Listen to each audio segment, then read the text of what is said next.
So this is one that I only found out about recently, and my mum actually does it.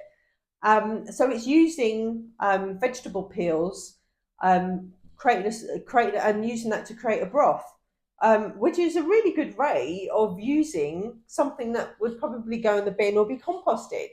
I mean, there's loads of recipes online. If you have a look to see how to make your own vegetable broth, chances are you've probably got a lot of what you need anyway.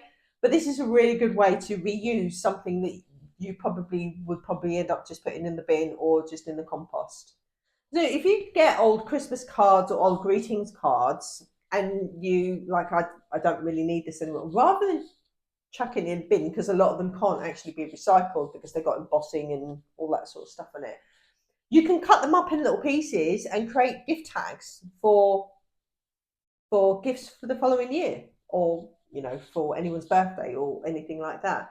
So it's a really good way of reusing something that would have eventually just gone into the bin. So rather than actually buying yourself gift tags, and plus it's going to save you money because it means you don't have to buy any gift tags. So that's always good. This may not be a possibility for everybody, but if you have the option and have the facility near you to get your milk delivered, I highly recommend giving it a go. So I always remember back in the day, we used to get our milk delivered, and whenever we put the empties out, my dad would put a little check in the bottle in the neck, obviously to pay the bill. In the last 2 decades or so, we're so used to just going to a supermarket and getting our milk, but obviously they come in those plastic containers. We actually get our milk delivered. We did when we were at our old house, and we found a place locally that does it as well, and they deliver it. It turns up on your doorstep. Obviously, they're in glass bottles. You drink your milk, just rinse out the bottles and leave them on your doorstep, and it's done. All the payments, everything done is online. When you for this particular company we use, they can you've got a login as a customer login, and you can select how many you want. I've set it up once, and I haven't had to change it, and it's just absolutely brilliant. And it's easy. It is stress free because last thing I need to do is worry that we're going to run out of milk. They've always delivered on the days that they are supposed to deliver. So and then plus we haven't got any plastic bottles that we need to put in the recycling, and that's reducing my plastic waste as well. So if that's an option for you and you want to give it a go, give it a go. So if you're having a celebration or something like that, um, try and have decorations that you can reuse over and over again. So when it's my daughter's birthday, I use the same happy birthday banners that I've had for the last 5, 6 years now. We don't have balloons. She knows I'm not a fan of balloons because they can't be recycled. They just sit in landfill, and just cause all sorts of problems to the environment. We've all seen loads of pictures of what they do to wildlife and stuff like that. So we don't have balloons, but try and use decorations that you can reuse over and over again. And plus, obviously, that saves you money in the long run. A couple of years ago, I saw a program on tea bags, and I think it was on the BBC. And what they did, they got I think it was like five or so tea bag brands, and they took them to the lab to see if the actual tea bag completely degrades. And there was quite a few of them that still had, it basically looked like a plastic skeleton shell of the tea bag. So because of this, I mean, obviously that means there's microplastics floating around in tea. Opt for drinking loose leaf tea. Now, when it comes to these labs, the companies will say, oh, well, it's been, we've tested in a lab and it's great. Well, a lab is a controlled environment. The natural world is not a controlled environment. So I know there are a lot of companies that have switched to, fully biodegradable tea bags. And so, to be honest, I don't really trust most of them. So it's easier if I just personally, I drink loose leaf tea. and I really love it. So if you're able to ditch the tea bags and go for loose leaf, that's probably a better option. I'm sure many of us use reusable cups when we're out and about, but I actually use them at home as well. And the reason for this is because I drink a lot of tea during the day. And sometimes if I've got a cup of tea sitting on the side, and if I'm engrossed in a task or something like that, half an hour later, I'm like, oh yeah, I remember my tea. It's nothing worse than drinking cold tea. This is brilliant because it keeps my tea warm and it keeps it warmer for longer, which means I don't have to drink cold tea. Obviously, that means that you don't have to throw away a cold half cup of tea.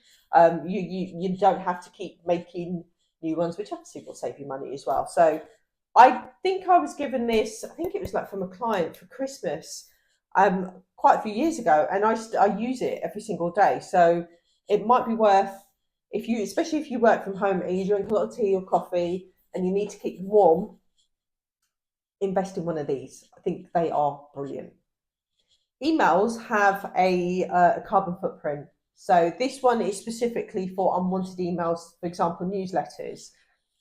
Each time you're sent an email or you send an email, it has a digital carbon footprint.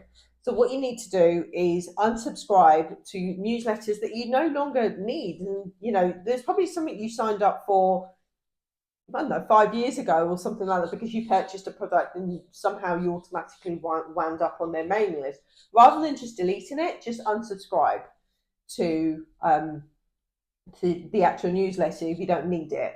So yeah, that's a really cool. And it takes quite a while to go through, and because obviously you need to unsubscribe as and when you get the newsletter.